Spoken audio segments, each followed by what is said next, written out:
Chapter 6 The Free State Hotel. May 1856. Pa, Pa, Rebecca cried, trampling the new spring crocuses by the front door. Her feet sank into fresh mud, and she glanced back over her shoulder. James, it's Pa. Yes, I see. He hung back on the porch with Ma, who was smoothing wisps of hair over her ears, sealing them put with fingers of spit. Women. Pa swung Rebecca around in a circle and gave James a manly hug, but it was Ma his eyes lit on. Millicent, he whispered, his lips in her hair. They were as close as a foot to a boot, and James knew why now. Jeremy and them, they'd discussed it all during the 10 days Pa had been gone. Now James's face felt flushed, and he looked away. Rebecca tugged at Pa's coat. Millicent, there's a pup nipping at me. Has thee gone and brought a pup into the house? It's me, Pa. Not a pup, Caleb, a prairie chicken. They wander in the house just like that. It's me, Rebecca cried. Hear it clucking, Mrs. Weaver? Faintly, Mr. Weaver. Pa! He swooped Rebecca up in his arms again, scissored her on his hip, and had a good hard look at James. Son, are thy breeches still reaching thy boots? Sir, looks to me like thee's grown 2 inches since I've been gone. Lately, James had noticed there was barely enough shirt tail to tuck into his pants.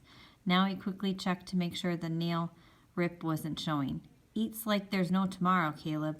Thee should have seen him with his face in a gooseberry pie. And that reminded Rebecca. Oh, Pa, we had company the night of the pie. James saw his mother's eyes throw a warning, but Rebecca never looked her way to catch it, so James squeezed her heel. Ouch! Pa set her down on the floor, and James sank to the floor beside her to grab hold of her arm if necessary. Company, Pa said. Back home, company was nothing to make a speech about, but out here, Mrs. Macon came by, Ma said brightly.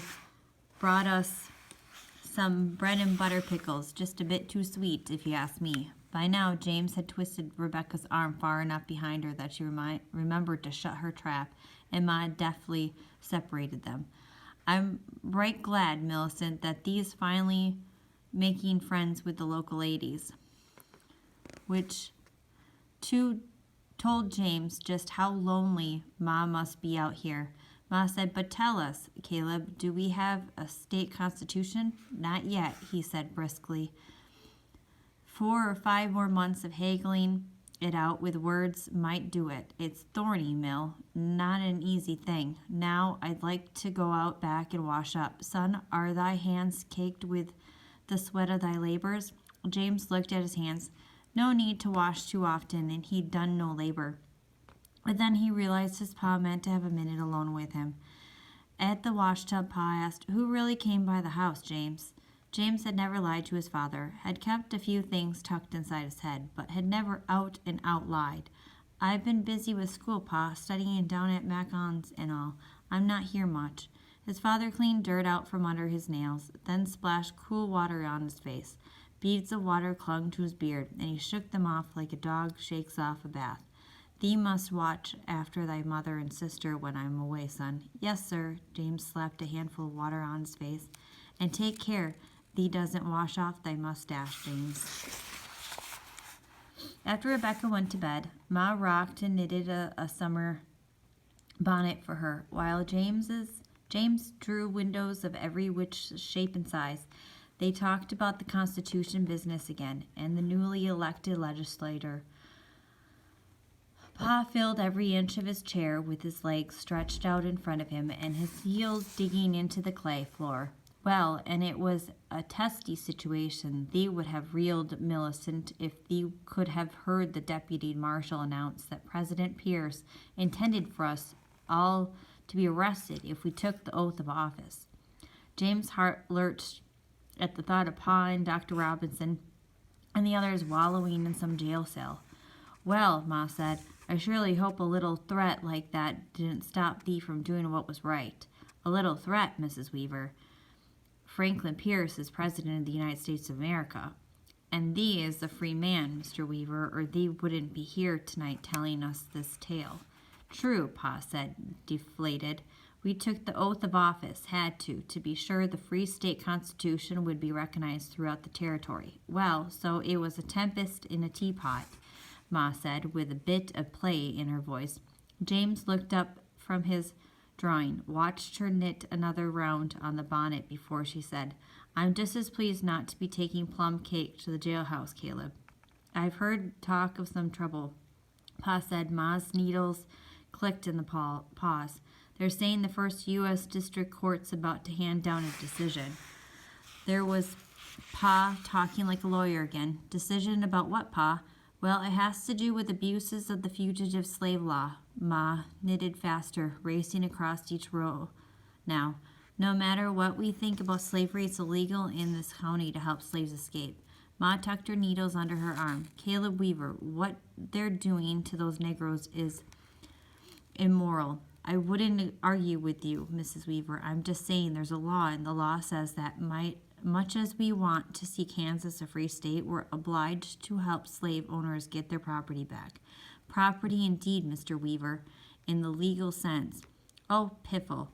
Now the silence was hot and stingy, and James's voice cut a slice out of the thick air. Pa, the Eldred boys' Free State Hotel's opening up next week over in the corner of Massachusetts and Winthrop.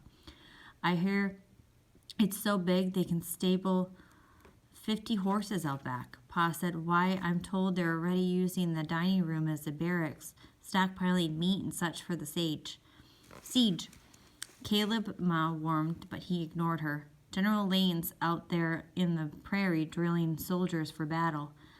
Ma wrapped her knitting needles like drumsticks. Caleb Weaver, thee mustn't talk this way. Mrs. Weaver, Pa said firmly, thee must ready thyself. Our neighbors are preparing for war. Ma's face was furrowed with disapproval. In a voice barely above a whisper, she said, Edna McCann and the other ladies are making cartridges out of lead and gunpowder smuggled in by their men, doing this in their very kitchens. Pa slid his rocking chair up to Ma's, and she looked him right in the eyes as she quoted, they shall beat their swords into plowshares, their spears into pruning hooks, and their rifles into Beecher's Bibles. James Baylor Weaver, bite thy tongue. Sorry, Ma, but he wasn't sorry. Every time he walked past Fort Necessity, the circular mud fortress at the foot of Massachusetts, and saw a sentinel of the Free State Army of Kansas volunteers, James couldn't help but cock his ear to catch the first thrilling report of gunfire. He remembered Grandpa Baylor once saying, well, now, James, bear in mind that a Quaker never raises his hand in wrath against another man. Yes, sir, James had murmured, and Grandpa Baylor had fixed his filmy eye on James. Neither does he roll over and play dead, son. Time comes, thee will know what to do. Would he, if it came right down to it?